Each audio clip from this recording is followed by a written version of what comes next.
Imagine you got a text message, and this text message says, "Hi, this is from God." And in fact, it details everything that is going to happen in the next week. You think somebody's prank calling you, giving you a prank text, yeah? This can't be true. And then what happens is that every day goes by, and everything that was in that text actually comes true. What would your conclusion be?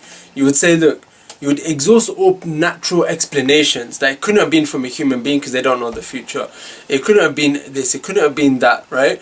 Therefore, it must have been from the divine, it must have been from the creator.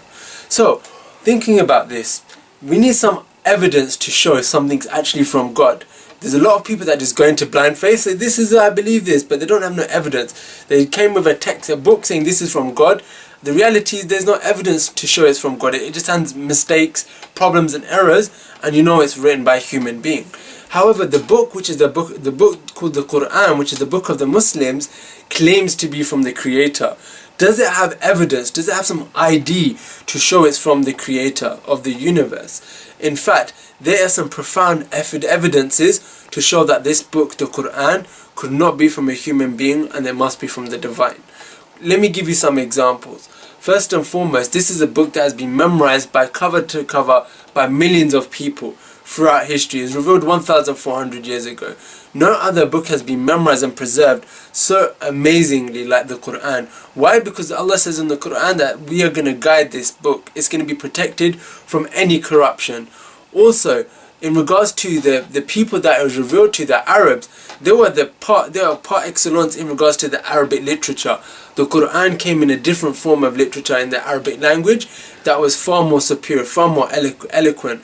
And even the best of poets at the time in Arabia could not copy anything like the Quran, create anything like the Quran, because the Quran challenges them. If this is from other than God, then create a chapter like it, create a verse like it. And in fact, this is a timeless evidence to show that the Quran is from the creator.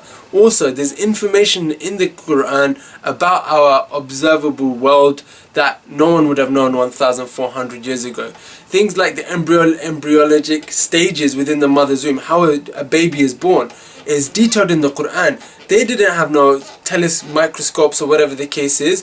How could somebody in the desert that didn't even know how to read or write know this information? It talks about how the universe was an entity and is expanding. Things that we just found out in the last 100 years. It talks about oceanography, how there's two different seas and there's an invisible barrier in between. It talks about so many different aspects of science to show that, look, this are signs to show that this book is from the creator, that this creation was created by an intelligence. So we know that when we look at the Quran, the fact that it's been preserved, the fact that it has been linguistically unchallenged, unmatched, the fact that it has information in there that no one's able, that would have not been known at that time, is just a few of the evidences to show that is from the creators, from the divine. Because once we explore all the natural possibilities, we come to the conclusion that it cannot be from a human being.